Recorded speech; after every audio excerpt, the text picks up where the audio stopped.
Good morning, everyone. This is Jeff from the Cyber Pro podcast, where industry leaders share their insights. It's 5 questions in about 8 minutes because hackers don't sleep, so neither should we. And with that, question number one, Travis, hello, nice to meet you. Hello, nice to meet you as well. In a few sentences, please tell us a little bit about yourself, who you are, and what you do. Sure. So I'm Travis Howerton. I'm the co-founder and chief technology officer of C2 Labs. So we're a digital transformation catalyst for highly regulated industries. So we provide DevSecOps, hyper automation services, full stack engineers, and then continuous compliance security services to sort of bundle that as a end-to-end solution.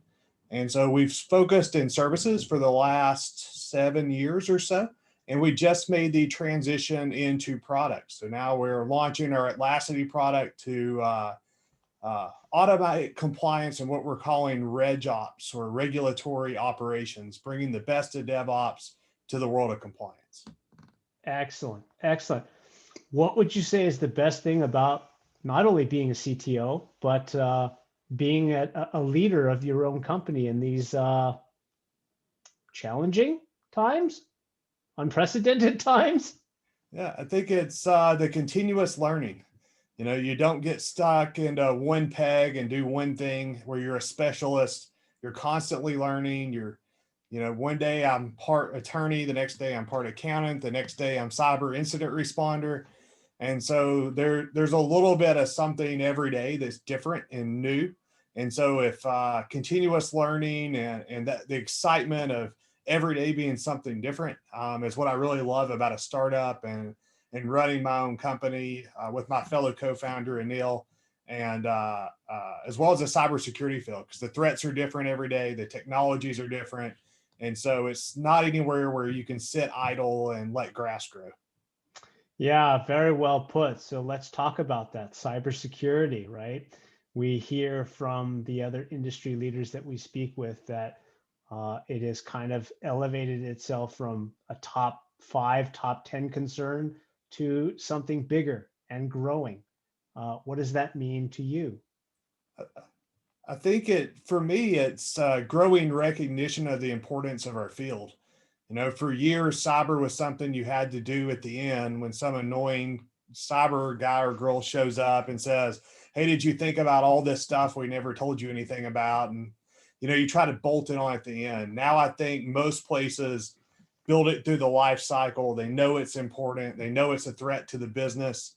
And the severity of it's changing from the ability to go from cyber, a logical attack that messes up, basically steal stuff, to something that dismantled your computer, to something that can blow up physical equipment, to what we just saw in SolarWinds, which is mass scale penetration. The severity of the threat is growing exponentially. Yeah, well put. I think that one of the takeaways from your comment is that cyber is really getting a seat at the round table these days, and being part of the initial plan of attack, not just, as you said, an afterthought. So couldn't have put it better. Question number 4: what insights about cybersecurity and compliance would you care to share with our community? Sure. So for me, the big thing is cyber, to your point, has a seat at the table now. The problem is most people don't like it when cyber's at the table. And sort of my running joke is that cyber puts the no in innovation. So the company's trying to move fast. They want to digitally transform to cut cost or to grow or to expand into new markets. And then you got the cyber guy or girl saying, "No, you can't do that. Slow down. Have you done your mountain of paperwork? Have you thought about all this other stuff?" Right? It puts all this tension in the system because business is moving faster than it ever has. But at the same time, the regulatory burden's going up and it's moving as slow as it ever has. I was just talking to a government agency that's got an 18-month backlog on approving cyber plans. And what you end up with is a lot of well-meaning people that are trying to avert risk to their company. So they're doing the right thing from their perspective, but their default answer is just no, because anything new adds risk and risk is bad. and we're going to have to update all this paperwork, and that's going to be a lot of work, and we may fail an audit, and that's going to be bad for my career, and so it just makes it very difficult to get anything done. And we saw that. I thought that this was sort of isolated to my background, which was in nuclear weapons, and we were risk adverse, and you want us to be risk averse, right? Because we make things that can kind of end the world. So you don't want those things to go off accidentally or to not work when they're supposed to work. It's important that it always be right. And so risk in that world was unacceptable. But what I found is when you went into other domains like financial and healthcare, there's that same risk aversion. There's that same need to get the paperwork right.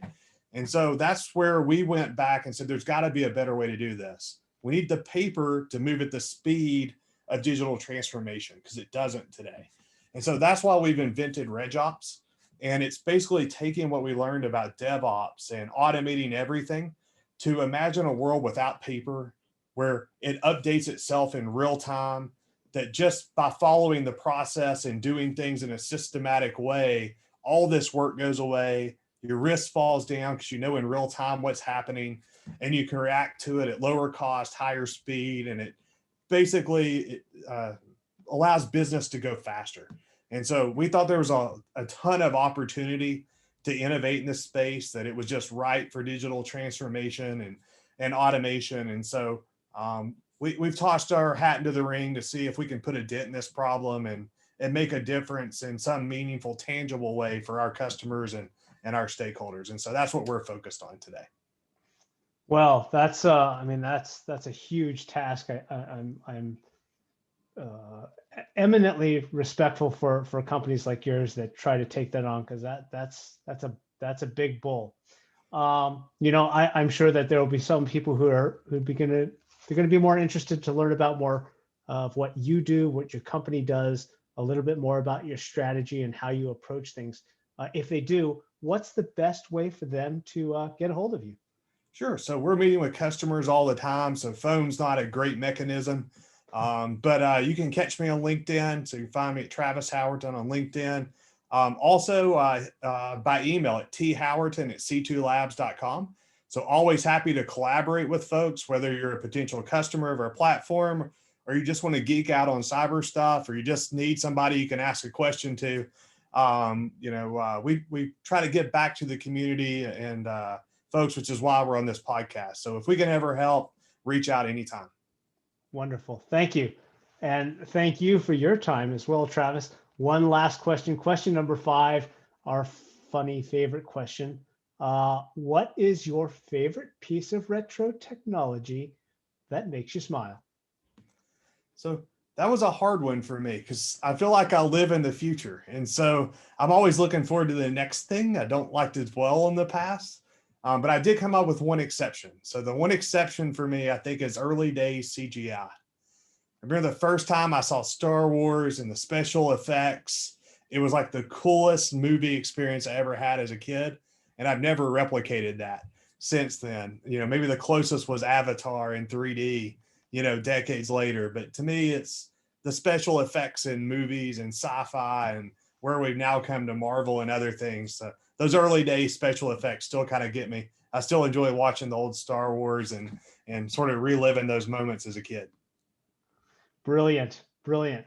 Well, again, Travis, thank you very much for your time today. For those of you who are familiar with our podcast, you know that we post 3 or 4 different episodes every week on different topics in and around cybersecurity. So please come back and be sure to check out our other episodes. Again, my name is Jeff. Thank you, Travis, and hope to see you all soon. Bye-bye.